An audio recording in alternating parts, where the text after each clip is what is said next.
My name's Emma, and I never believed in ghosts or demons. That changed last summer when I visited my grandma's old house out in the middle of nowhere, a creaky, weather-beaten place, surrounded by endless fields and a dark, sprawling forest that seemed to eat the daylight. The locals always told us kids to steer clear of those woods after sunset, muttering about something ancient and ravenous lurking in there. I brushed it off as small-town superstition. One humid night, my cousins dared me to play hide-and-seek in that forest. There were 5 of us: me, Jack, Sophie, Liam, and little Clara.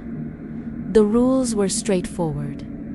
1 seeker for hiders, and we'd regroup at the house by midnight. I volunteered to seek first, mostly to show I wasn't chicken.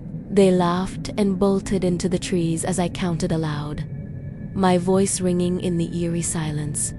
48, 49. Ready or not, here I come.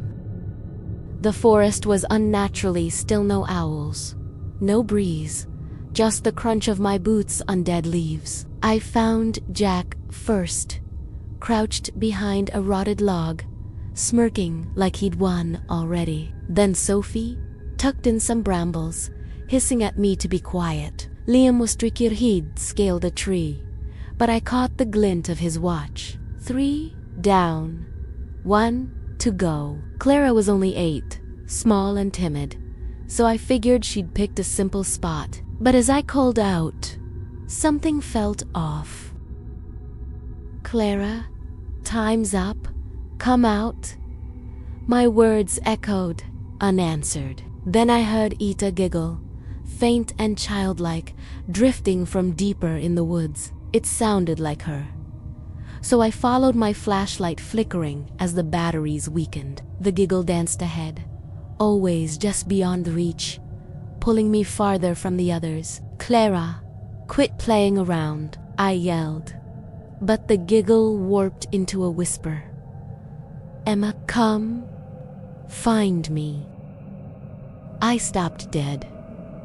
That wasn't Clara's voice. It was too deep, too raspy, like it clawed its way up from somewhere dark. My flashlight sputtered out, leaving me blind. Then I saw its shadow, tall and gaunt, standing between 2 gnarled trees. It had no face, just a gaping black hole where one should have been, and it was holding something. A tiny hand. Clara's hand. Clara's hand. I screamed her name and lunged forward, but the shadow melted into the trees, dragging her shape with it. I chased after, heart hammering, branches slashing my skin. The whisper slithered back, right behind me now. "Play with me, Emma. Hide and seek." I tripped, crashed to the ground, and when I looked up, it was gone. But the air pressed down on me, thick and suffocating, like invisible eyes were watching. I stumbled back to the house, shouting for the others. Jack, Sophie, and Liam were there, pale as ghosts. "Where's Clara?" I choked out. They stared at me, bewildered. "She's with you," Liam said. "We saw her follow you into the woods after you stopped counting." Ice flooded my veins. I hadn't seen Clara since the game began. We searched all night with the adults, yelling her name until our voices broke.